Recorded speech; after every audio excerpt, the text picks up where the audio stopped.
gotta pick it up. Vegas, where the lights shine bright. Vegas, in the clear desert night. Vegas, where they can make you a star. Vegas, at the NFR. NFR Extra is a podcast dedicated to the Wrangler National Finals Rodeo and features icons and personalities that embody the Western lifestyle.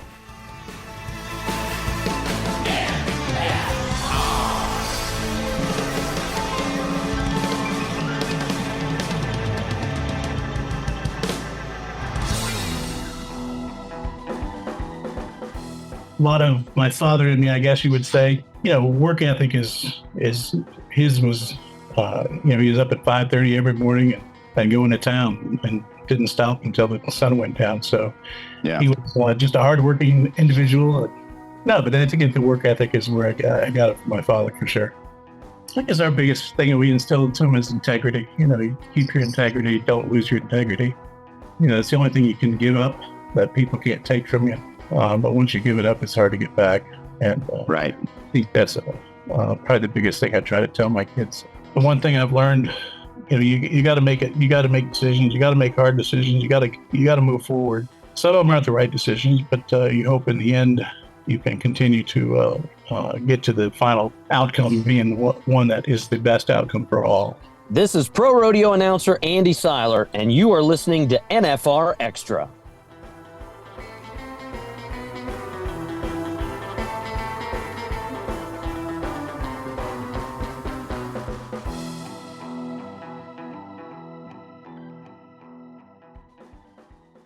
It is another great edition of NFR Extra. And if you have a podcast called NFR Extra, why not have the boss of the NFR? We are glad to be joined today by Alan Rheinheimer, and he's got his NFR hat. He's got an NFR background. I mean, this guy is on point this morning. Alan, how you doing?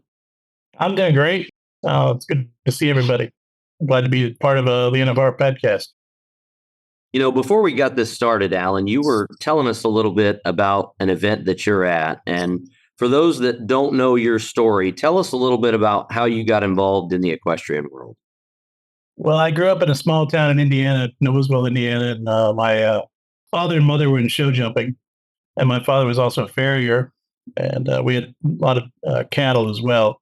So he kind of was into everything. But show jumping was the main support that we had at the farm, and he did a lot of customers as a horse trainer, and I spent many days on the road with him, and as a kid, and sleeping in tack trunks, sleeping in trailers. People wouldn't really sleep in, but it was just part of their life growing up. And then as they evolved and got into high school and everything, started doing production side of the horse shows, and got out of the show jumping training side of it, and been involved with the production side ever since, course designing and managing and judging as well. So, but yeah, it's been a long run. I'm down here in Mississippi right now doing a 6-week tour. Then we head to Cali, Florida, your home country area. Yes, sir. And up to Virginia, New York. We took out a new show this year in Lake Placid, New York, where the Olympics were held in 1980. The Winter Olympics, and it's been a nice life. My family travels with me. They come back and forth through the horse shows. They compete. My wife's a trainer. My niece is a trainer, and they kind of works together because I'm not in their business. They're not in my business, and we've been married for 35 years, and so continuing on. So it's been good. Did you avoid the farrier bullet that your dad had, I'm sure, in his chamber, or did you have to get involved in that? I did as a kid. I didn't like it. It's a tough road to go. Very, very. I have a lot of respect for those guys. I watched my dad. Yeah. He was 73 when he passed away, but he shot a horse the day he passed away. So, man, just a trooper. Well, it's very interesting too with the diverse background like you have with the cattle, the show jumping, and then the shoeing. But the shoeing is something that's very interesting. That I think that that hard work, that work ethic that you have when you're around that, and kind of like I tell my kids here with our place are doing things that just absolutely suck is like, hey, if you want to do this, this is what it takes. And if you don't, you're going to take this work ethic and apply it towards something you love and be successful with it. And I'd say that you ran the other way and have done a very good job with it. Well, I got a lot of my father in me, I guess you would say, and he instilled a lot of values in us, how to treat people, how to get along with people, make things happen. Work ethic is his was. He was up at 5:30 every morning and going to town and didn't stop until the sun went down. So he was just a hardworking individual, and he always tried to learn from other people's mistakes. And I think he worked too hard, but no. But I think the work ethic is where I got it from my father for sure. Yeah, that's awesome. I just want Alan to kind of highlight his father figure for himself, because he has quite the interesting family story when it comes to his kids. So can you talk a little bit about your family? I do have an interesting story. I can tell you. Kathy and I got married in 1987, and we didn't have kids until we were 15 years into our marriage. We had 3 of our own kids, and they were lucky enough to be able to adopt a couple, a little boy and a little girl, who were 8 and 9, and they came into our lives when my kids were young. And it's been a good experience for all of us to have those in our lives. My sister passed away in 98.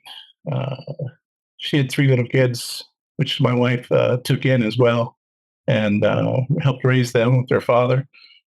And then we just became legal guardians of another young lady that it's just been blossoming. It's been great for my whole family to learn from that and to be around that and to be a part of it and understand the values that other people need to be instilled. And it's good. It's quite gratifying to know that we can be able to do that. So we've raised 9 kids. We have 9 kids in our family. So I know about taking kids to school, running the baseball, running the basketball, running the we never stopped. Yeah, that's impressive. 9 kids is a big number.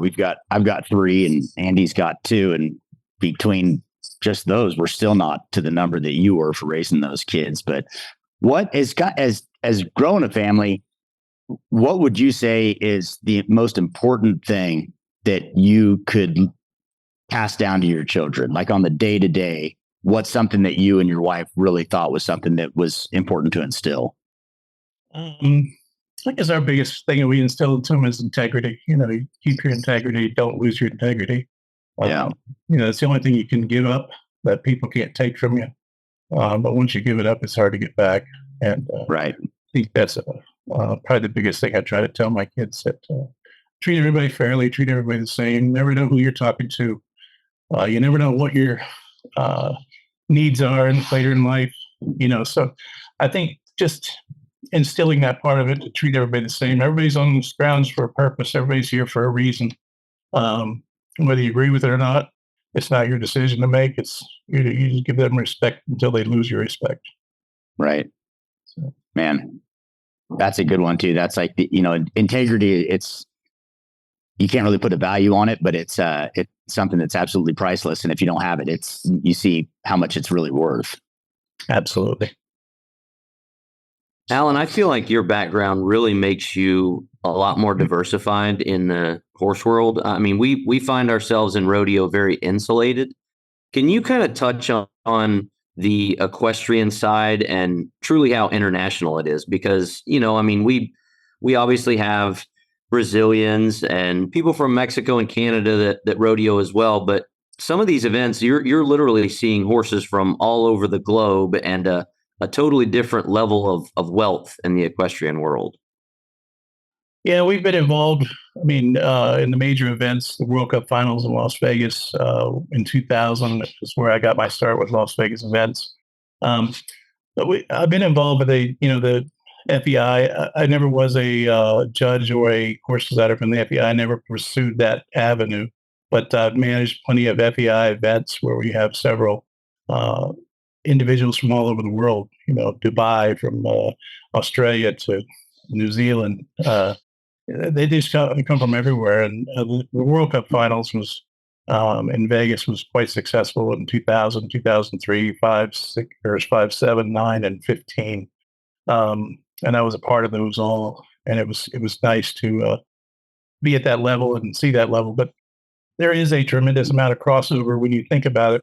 You're still dealing with people, you're still dealing with animals, you're still dealing with a lot of things, just different attributes in each of the events and each of the disciplines. But a lot of the same things, we've done some things we brought into the rodeo world at the NFR, trying to upgrade it to where we have been in the show jumping world for quite some time, with the welfare of the horse and the vaccinations of the horse, and trying to just step that up for them to help them continue on. But all in all, we have been involved with several. Washington International Horse Show is a big international event. We've done the World Cup finals in Vegas. Like I said, Southampton is another one. A lot of so the FEI is a Federation Equestrian International, which is the overall world leader of the equestrian world in our event. They are also the ones that help produce the Olympic Games and the World Games. They're all through that organization. It's quite a big organization out of Switzerland. Let's take a quick pause, and we'll be right back. Every December, more than 800 youth contestants looking to become the next generation of rodeo stars gather in Las Vegas for the Yeti Junior World Finals. Over 10 days of competition, contestants will chase the championship buckles in 9 events, including bull riding, team roping, tie-down roping, steer wrestling, barrel racing, breakaway, pole bending, saddle bronc riding, and bareback riding. Join us in the Wrangler Rodeo Arena, where these champions aim to become rodeo's next up. It's the Yeti Junior World Finals in Vegas.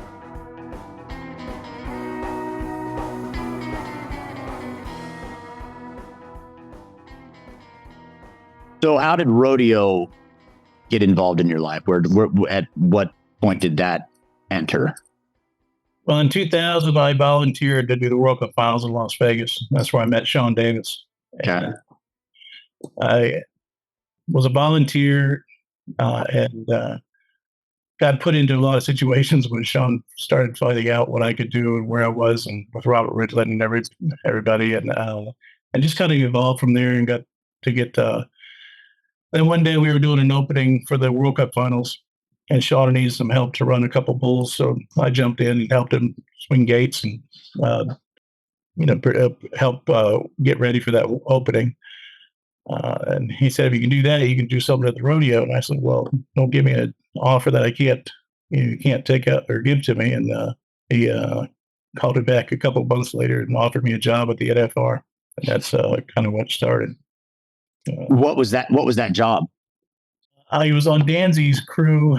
That was a construction maintenance crew, but my job really was 15 seconds a day. I raked around the barrels because I was a rookie. I didn't know anything about rodeo. I didn't know a lot about what was going on, but I sure enjoyed it. And so I got to meet everybody. I had a lot of time on my hands, 15 seconds a day. I had a lot of time on my hands. So yeah, I did about everything. I went and talked to everybody, met everybody, just kind of got around. I was from Chicago back then, so they called me Chicago.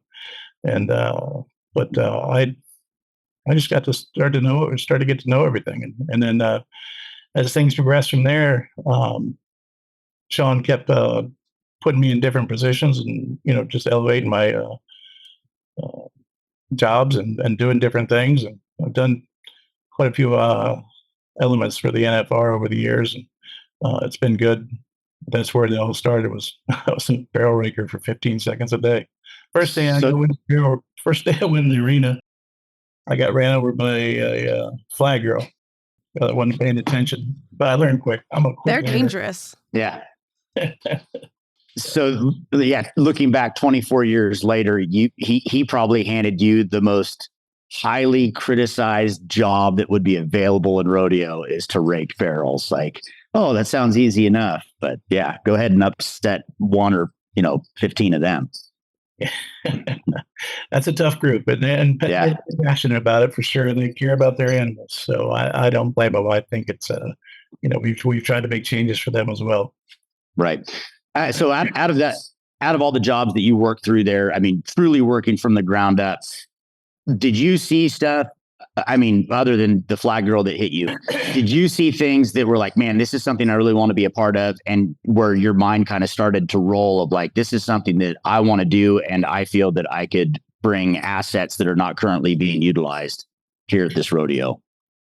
Well, I think that's how it kind of evolved throughout the job, different jobs that Sean put me into as he got trust with me and doing more things. I'm always looking for things, looking how to better things and try to, and suggesting things. We've changed a lot of the arena since I started there, just how the setup is and how things work in the installation and different things that we've done over the years, just to make it a better system and and I think the biggest thing that I changed throughout the years is the camaraderie with all the crews. The crews all work together quite well now, and they're just one big cohesive group that come together for one big purpose. There's a lot of people who are worried about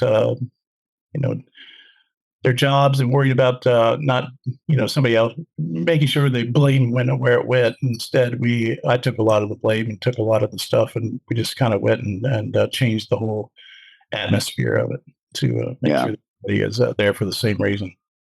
Yeah, that's a pretty interesting dichotomy of leadership, if you will, to where, taking the blame up and then passing the credit down. And I think that'd probably go a long ways, especially in this industry where there's so many working parts, and at that particular rodeo too, because the timeline, you don't have a lot, as all of you guys know on this podcast, but from the outsider's perspective, it's like, oh, it's a quick rodeo. It's fast paced. It runs really smooth, but all of the intricate parts to make it run that smooth, you have that real team focus on that deal. And it's like, that's why it works. Well, I always say that, you're only as good as your personnel that work with you. And you want to make sure you surround yourself with good people and make sure that they are given the tools to do their job and given the leeway to make sure that their job is done correctly. They can't walk on eggshells trying to do their job and are afraid of their job, be fired to make a mistake, because then that's when they make mistakes. People are going to make mistakes. It's human nature. We all make mistakes. We all do things that we don't want to do and realize it. But that's the thing. You got to realize it and move on. And I think that again, you're only as good as your weakest person, your weakest link in a chain. It's the same thing my father always told me. And he said, correct those things, identify them, move on, and better those in the future to make sure those mistakes don't happen. But the group at the NFR, there's over 250 employees there, and it's just it's a massive undertaking to do an event like the NFR, and no one person can do it alone. There's no way. There's just too many moving parts. There's too many. So you have to have great people with you, and I think that we do have great people. And I inherited 99% of the crew that's there, so it's kind of nice to know that they stuck into the rodeo. I know they don't stay for me; they stay for the rodeo. But it's nice to know that they love the rodeo enough that they come back and they all do a great job, from security guard to picking up trash to anything. They all have a purpose. They all have a job that needs to be done. We kind of compartmentalized a little bit of the rodeo as well, and taking it over, and made directors of each different area, which kind of oversee it and makes it easier for me to talk to a couple of people versus 250 people. So it's just an ongoing process. We keep trying to tweak it, make it better every year. Entering your fourth year as the general manager of the NFR, what are some of the challenges you've had to overcome the last few years? We've had some challenges for sure. It seems we get tested every year. In 21, we had a few malfunctions with our stage, and you think everything's correct and proper and ready to go, and mechanics just let you down when you when you least expect it to happen, and it did the first year. But I got to tell you, the announcers and the did a great job filling in that gap. Not a lot of people knew what was really going on, so it was they just knew it was a longer break than we wanted. But under Dark House and even Sean Davis sat there behind me and said, I didn't see what was going on, and then why we were talking so much, why the announcers were talking so much. And then he looked over and saw the stage, and he's like, uh-oh. But so that was the biggest thing we had in 21. And then we did have some health issues with animals in 21, which we solved that in 22. And you keep bettering it every year, and you keep moving forward to the perfect event. You want to keep thinking you're going towards the perfect event. 22, we had some challenges. Obviously, the lights went out in Vegas in 22. Never happened in 35 years in Vegas. The 34th year, they went out. So we had it during this steer wrestling, and we went back and decided to change all the lighting in the arena. And we're still working on getting that correct. But the lighting in the arena got changed after that. Yes. And of course, last year, obviously, the shooting at UNLV, and God bless the people that were involved in that. And hearts and prayers go out to the families that lost their lives and the members. And just a sad moment. But, again, I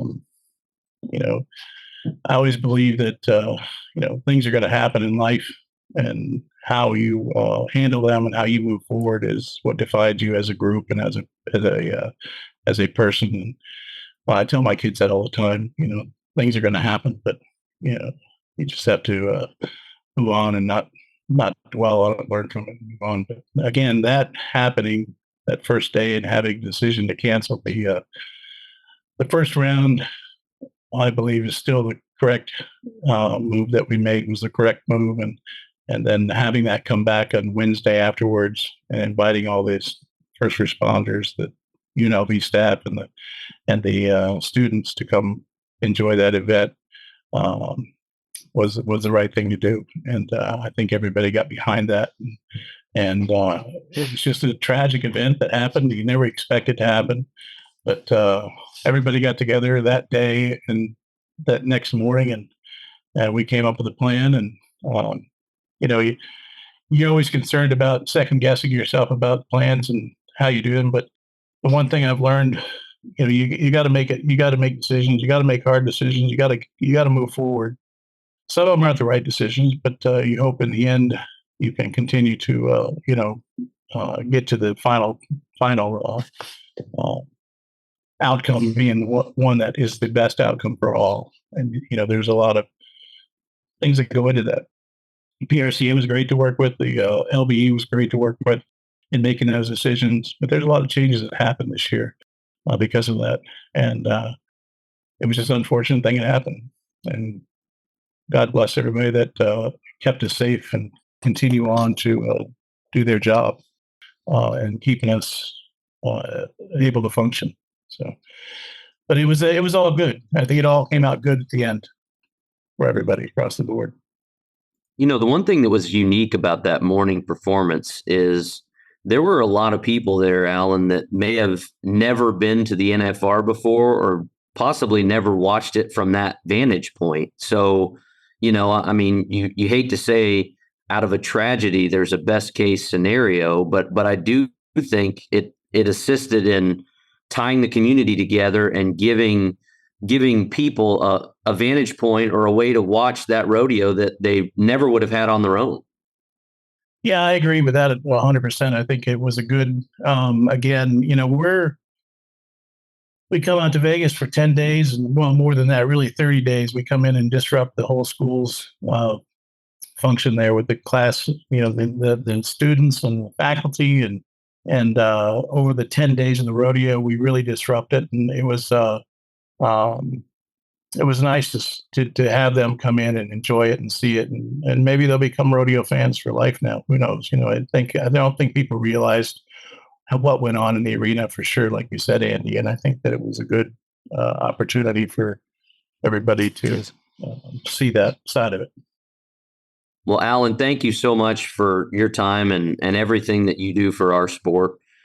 We brag on it all year long, and we appreciate the effort that you, your family, and your team continue to put together to make it happen. And we can't wait to be back in Vegas this December.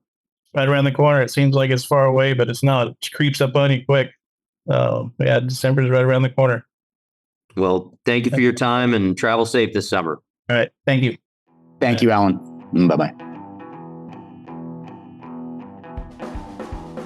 Want to experience more of the NFR? Then visit nfrexperience.com, and we invite you to subscribe to NFR Extra on Apple Podcast, Spotify, iHeartRadio, and wherever you're listening right now. If you like what you've heard on NFR Extra, we would love it if you gave us a 5-star rating and tell your friends how to subscribe.